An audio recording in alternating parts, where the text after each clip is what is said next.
After about 1.5 years, my lovebirds reached a baby. You can see it was a wonderful. I was very happy to see that because I waited for a long time to see this. How it was protecting it, you see. I was very happy. And also meanwhile it's feeding to it also. You can see that.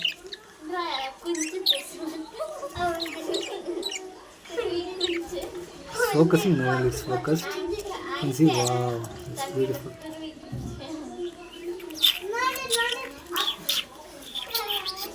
Hey, mama. Hey, girls. Nilla.